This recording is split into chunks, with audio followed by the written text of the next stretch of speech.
Hey, welcome back to video 2. So the title of video 2 is The 4% Rule is Hard, and here's how to destroy it. So here is the 4% rule. This is what most of traditional financial planning is all based off of. This is what 95% of Americans are chasing, and very few are going to achieve it because it's going to be hard. But if you work with Freeland Capital, I'm going to show you a very simple way on how you can destroy the 4% rule. It is a retirement planning rule of thumb that dictates a retiree withdraw 4% of their retirement funds in their first year and remove that dollar amount adjusted for inflation every year after. So basically it means you pile up a big pile of assets and draw it down over 25 years. If you're only planning on living in retirement 25 years, you're great. I know a lot of people want a lot more than that, want to live a lot longer in retirement. So most of the financial planning world is all chasing this 4% rule. I've done hundreds of these calls. Most people, what they say they want when they're not working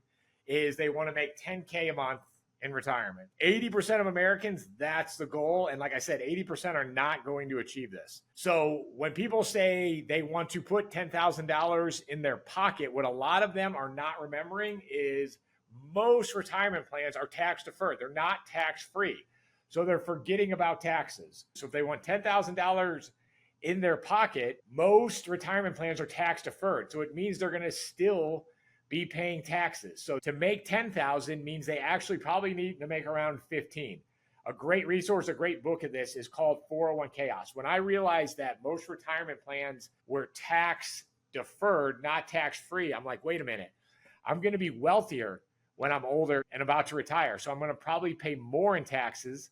And so a way that people understand this rule is that at the end of the day, you want to pay taxes on your seed, not your harvest. You don't want to be paying taxes after you've made all your returns. You want to be taxing the seed, not the harvest. And then quite frankly, if you're going to take all that risk for 20 to 30 years and then still pay ordinary income taxes, most investors pay capital gains tax.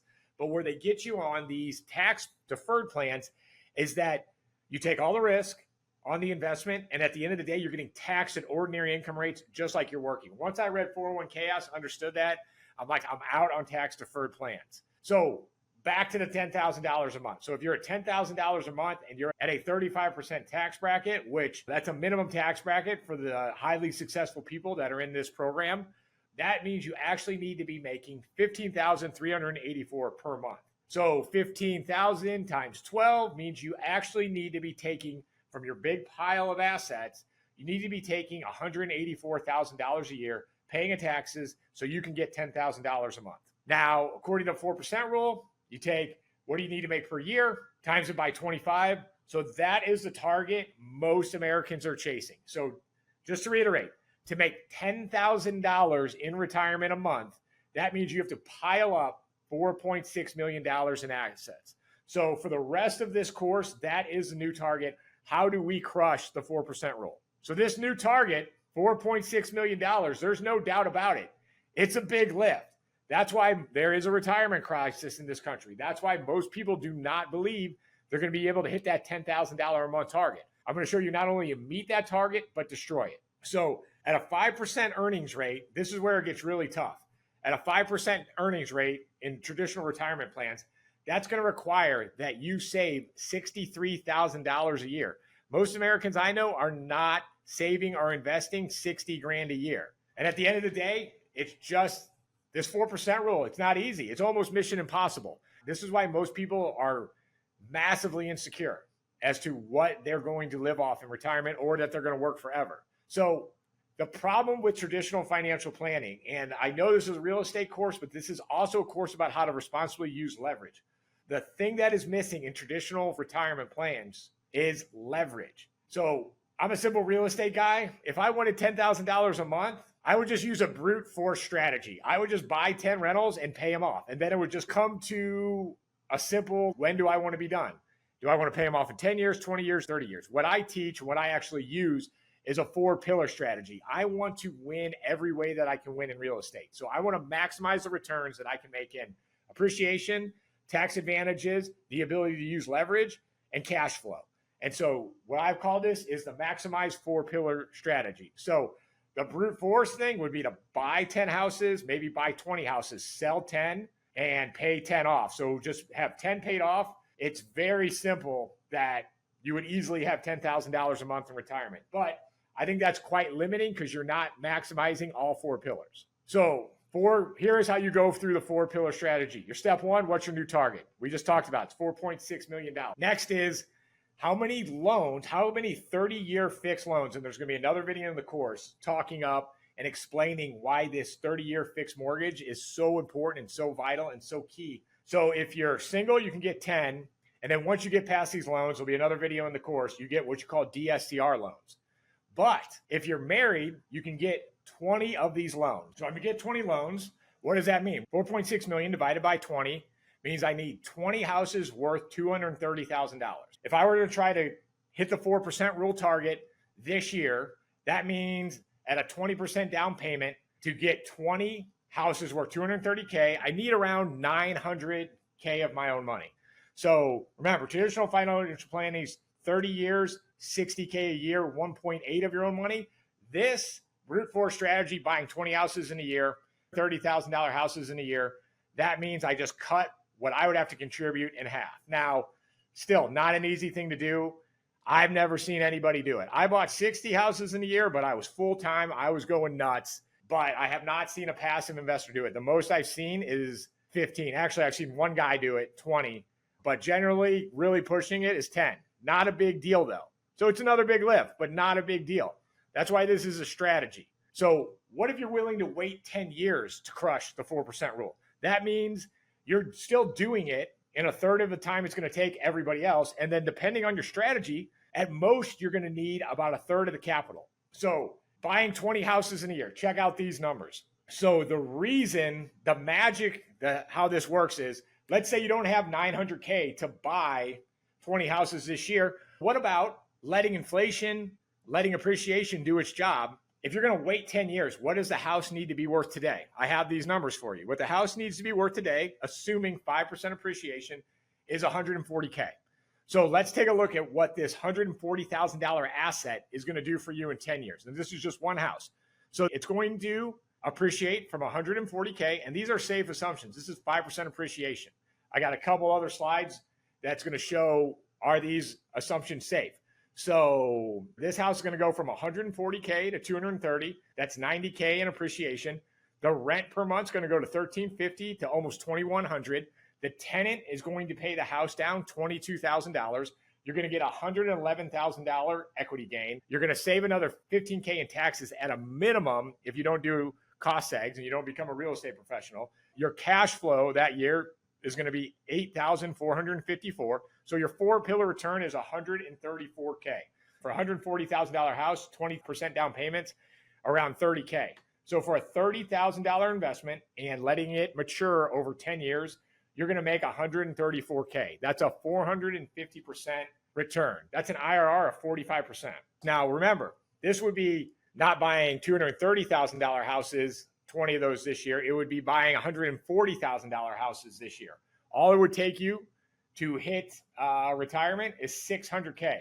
So that's a third of the capital. And here's what you'd have after 20 houses. You'd have a $2.6 million return. That 20 houses would be also kicking off $169K in cash flow. If you only had 10 houses, it'd be $160 in cash flow. So not a bad option. You're going to hit your $10,000 from just cash flow alone.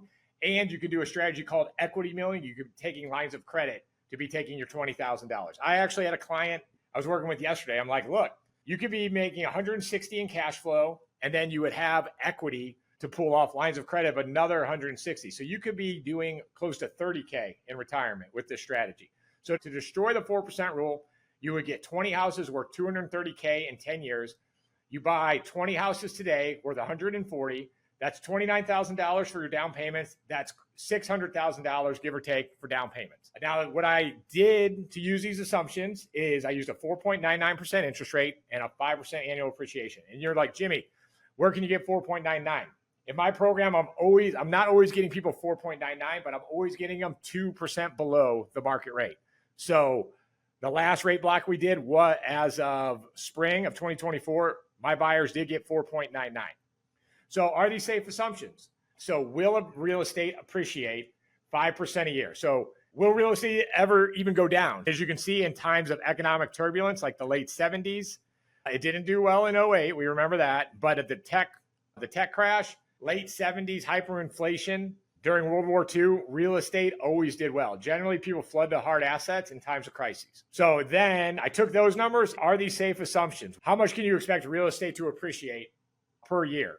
So let's take since 1942. Basically, since World War II, the average per year increase for the median home price in the United States is 5%. So that's 70 years of data saying 5% is a pretty safe assumption. So if you were to execute on this strategy, in 10 years, here's what you'd have. You'd hit your target. You have a portfolio value of 4.6 million. You would have an appreciation of 1.8 million. You'd pay down equity, 340K. You'd save 300K in taxes. And then your year 10 cash flow would be around 170K. Plus, you'd have potential of $1.6 million to pull a line of credit from. That you would pull tax-free. That is cash flow too. So your 4-pillar return would be 2.5 million. And now 68% of that return is going to be appreciation. So how is this possible? It sounds too good to be true. This is why so many people are in real estate. This is why you're in this course. This is why you're trying to see behind the curtain and say, how can I get involved in this? And so the reason it's possible, like I said, because leverage amplifies returns. And so let me just teach you a quick concept. So here's a $100,000 house example. And this just shows how leverage amplifies returns. So let's say you either had two choices: put a 20% down payment on a $100,000 house or buy the house in cash. And so here's what would happen. Cash need to purchase the house. If you use leverage, $20,000. This is after tax dollars too. Cash need to purchase the house, $100,000. If it's pre-tax, really, you need about $140,000. So I don't necessarily recommend buying these in long-term assets in cash. So let's assume a year one appreciation of 5%. That means the house went up $5,000 in value. But what is the rate of return? If you only have $20,000 into the house and you make $5,000, that's a 25% rate of return. Now, if you only use cash, that's a 5% rate of return.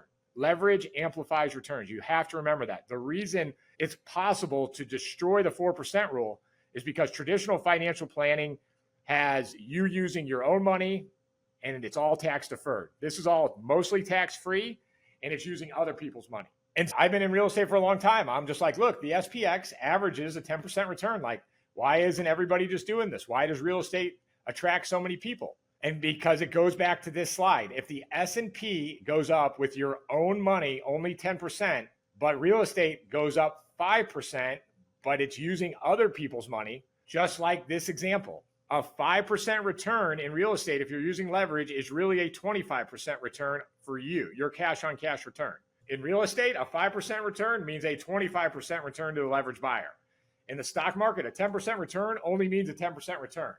And then we all know the stock market's a roller coaster, and 10% average return doesn't mean that you actually got 10% each and every year. So that's, the next objection probably in your head. So that's great, Jimmy. I don't have $600K to deploy right now. So what would it look like if I did 2 a year for 10 years? I have a chart for that models that out. Here's what it would look like is that first 2 houses you bought would just create the return I talked about. Now, year 2, you'd be buying a couple. Housing prices will appreciate 5%. So you'll little bit more expensive down payment. You'll be buying a little bit more expensive house. But what I did is I modeled this out is I just took the year 1, I bought 2 houses for 140. Year 2, 2 houses for 148. Year 3, 2 houses for 156.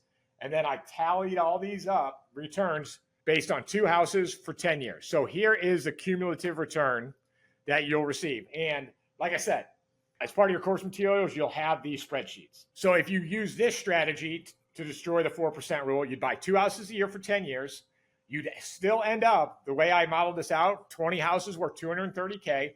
Your total down payment is going to be a little more expensive than just doing it all in 1 year. Because like I said, you're buying more and more expensive houses. So your total down payments needed would be $712K. Once again, your portfolio value that you'd get to would be $4.6 million. You'd have $1 million in appreciation, $200K in equity pay down.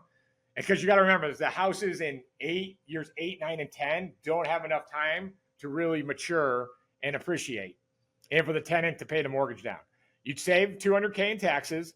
Your year 10 cash flow would be $140K. Plus, you'd have close to $1 million of equity to pool. So your total 4-pillar return would be 1.6 million, and 65% of that would be appreciation. So you may be saying now, well, Jimmy, that's great, but now I don't have 712 to deploy over the next 10 years. What do these numbers look like if I use the equity I'm building up for my down payment? All I did was take that same chart, but I started calculating how much possible cash you could take from your HELOC. So here's what gets very interesting so year 0, you start with $56,000. You buy 2 houses. By the end of that year, you have a 4-pillar return.